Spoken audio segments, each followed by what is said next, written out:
And I think for silver, it's likely to take us at minimum, I'm talking like sometime in next quarter, first quarter of next year, to 100. And if, on the other hand, in the first 3 months, don't be shocked if this happens, meaning Octave, this, okay, if we get up near 100, then I think we're going to about 200.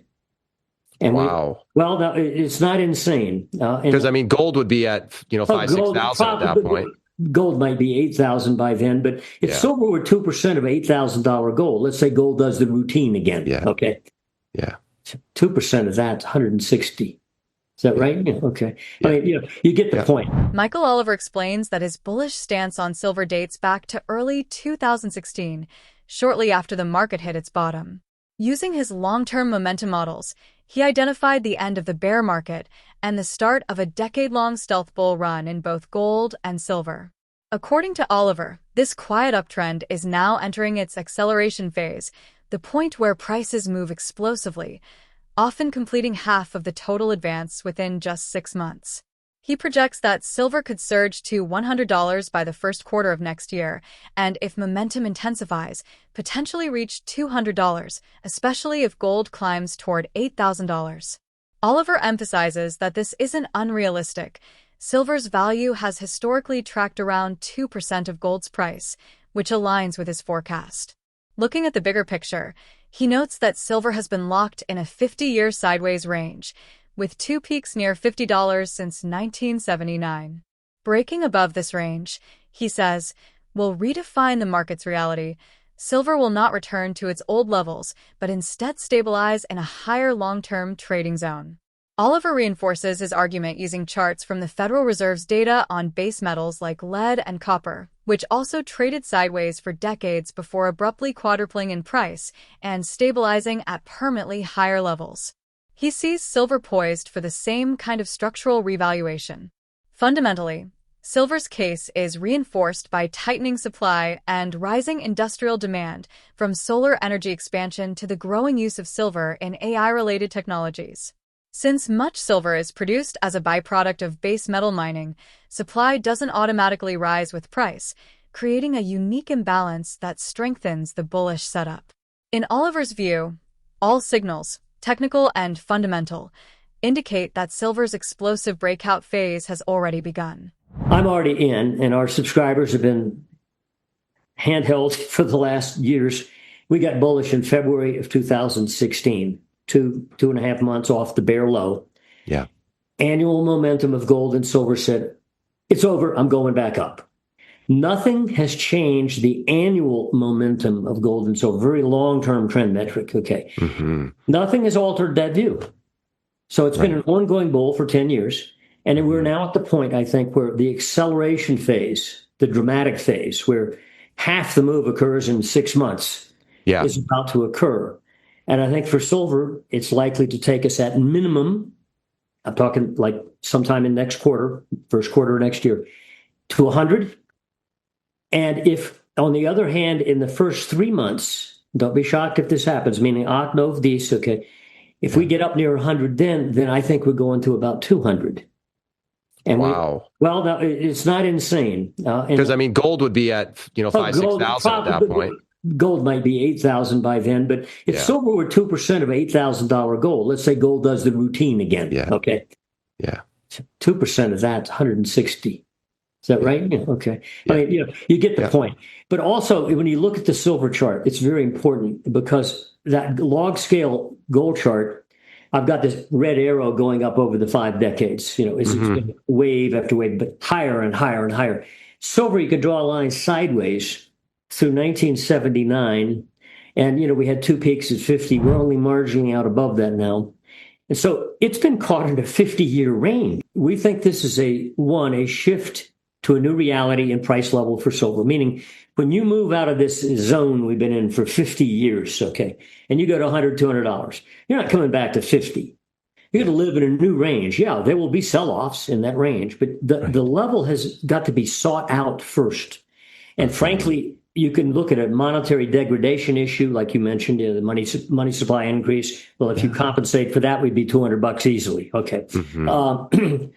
But there's some other charts I've included, too, that sort of smack you in the face the next set of charts that I sent is three simple, stupid commodities. Okay, these charts are all from the Federal Reserve of St. Louis, Fred. Okay, and one is the top chart is the price of lead.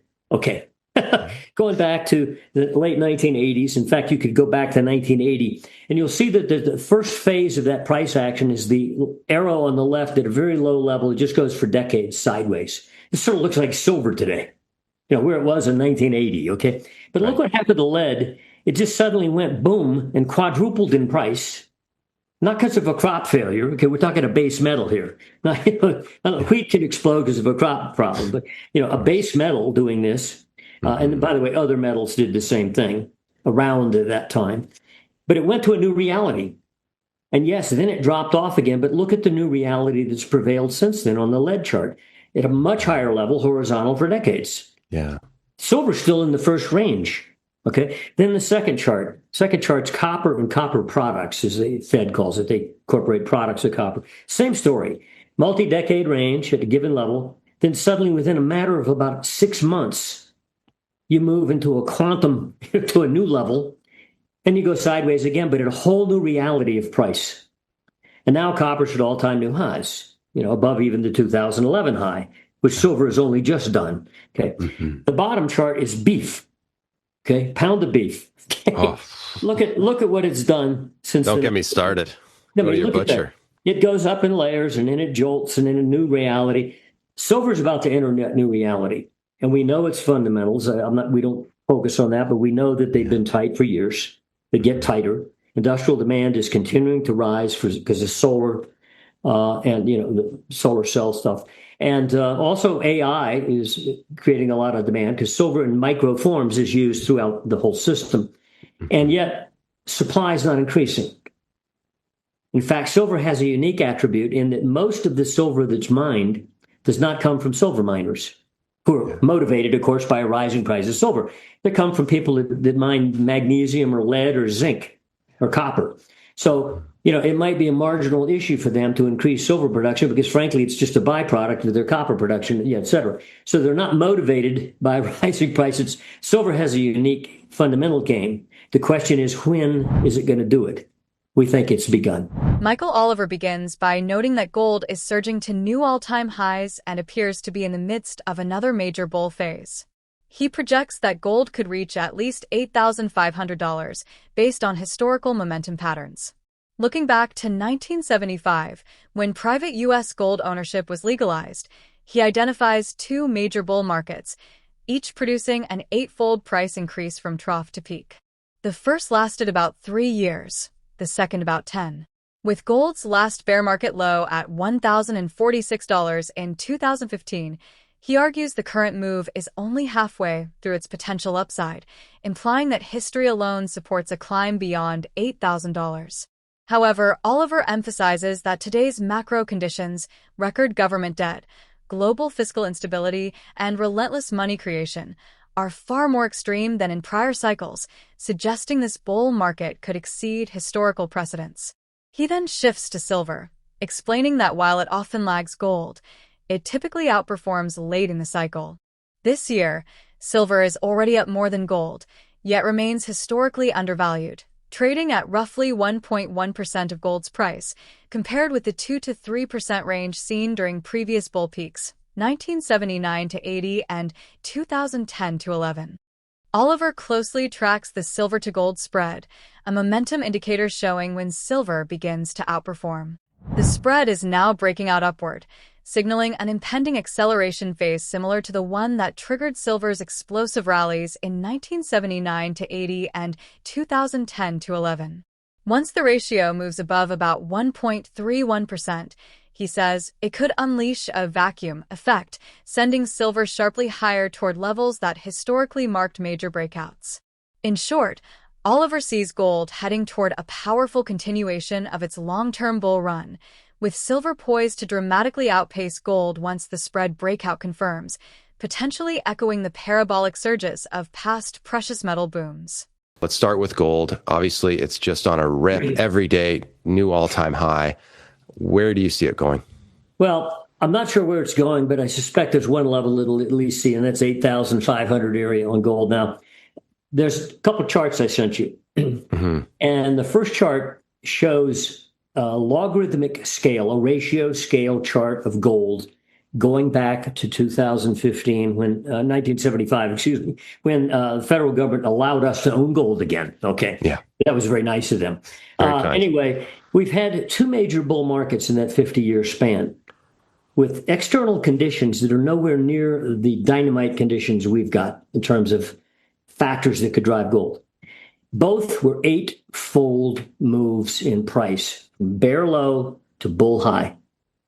No matter what the price, the different duration trends. One was about 3 years, one was at 10. Okay. But the moves were the same, eightfold. Our bear market low, last one was $1,046, $1,050 in 2015. Okay, we're only halfway the dimension of the upside of those two prior bull moves. You can see it on the log scale chart at the top, which is the gold chart. If we were to match those two moves, just don't say we're going to do it again, okay, good, 8,000 plus gold. Okay, now that's just compared to the old bull market peaks. Now, it may not stop there because these factors we're talking about are horrendous, especially government debt, not just here, but Japan, elsewhere. That game has yet to explode in terms of its real world consequences. My own personal assessment and portfolio is emphasis on silver now. Okay. Silver moves with gold, but it sometimes lags, sometimes outperforms. Usually it lags. Okay. Now, this year it hasn't. It's actually up more year to date than gold is. Okay. By a couple digits. Okay. So it's significant this year. But historically, it's still very low relative to gold. Like silver's trading at 1.125% the price of gold right now. We do 80 to 1? Is it still 70 we to don't 1, do it that way. We divide an ounce of silver into an ounce of gold, express it as a percent. And if you go back over that 50-year span of time, we don't show it here, but silver in 21 of those 50 years that we've had has at least been 2% of the price of an ounce of gold. Minimum. And in bull trends, like 79 to 80, or we're in a bull trend now, right? Okay. Yeah. Or in 2010 and 11, silver was 3% or more the price of gold. So right now at 1.125, silver is very cheap relative to gold. But it's technicals of that spread relationship. And we study it, week by week, month by month, and we run momentum of the spread. Momentum is now breaking out. It's telling us the spread itself that is rising, favoring silver since the beginning of the year, or especially since April, since April, sharply. It still hasn't broken out on the spread, but the spread, you get above 1.31% to get bean counting for you. Yeah. And we're headed toward that level. You're going to blow out a 3-year high on the spread, in which case you're going to you're going to rush. Why is that important? That is the prominent indicator back in the 1979 to 80 surge, this final 6 months of that move. Silver had already been going up for years, so had gold. But suddenly in summer of 1979, that spread broke out of a situation it looks just like now. In other words, a potential breakout level, silver versus gold. It's at that point that the net price of silver, not just its relative performance, went boom off the page. I mean, it left gold behind. Gold was still rising, okay, but silver just went whoosh, okay. Exact same thing happened 2010. Like in September of 2010, silver had already been rising for years, so had gold. The spread broke out again. Said silver's, I'm back, okay. And by April of 2011, silver had gone from 28 bucks to 50. From that point, we're at that cusp right now, where if you go through that level that I just mentioned, and 1. We're nearing, 1.31. You get above that, there's a vacuum between you and 2%. And that's not necessarily resistance. That's just a level we've been at 20 of the past 50 years, okay? So it's hardly exciting to get there. Michael Oliver argues that both gold and silver are entering the most powerful phase of their long-term bull markets.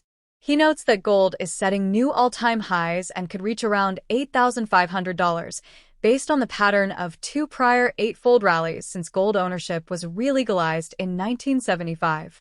However, today's backdrop of massive government debt, Currency debasement and global economic strain makes this cycle potentially even stronger than previous ones. Silver, meanwhile, is showing early signs of outperforming gold. Although it has already gained more than gold this year, Oliver highlights that it's still historically undervalued, trading at only about 1.1% of gold's price versus the 2 to 3% range typical during past bull peaks. He focuses on the silver-to-gold spread, a momentum signal that has started breaking out upward. This breakout, he explains, mirrors the setup before silver's explosive runs in 1979 to 80 and 2010 to 11, when the metal suddenly surged and left gold behind. Once the spread rises past roughly 1.31%, Oliver expects silver to go vertical, potentially entering a new parabolic phase. In essence, gold's continued strength is setting the stage, but silver, poised at the edge of a major technical breakout, may soon deliver the most dramatic gains.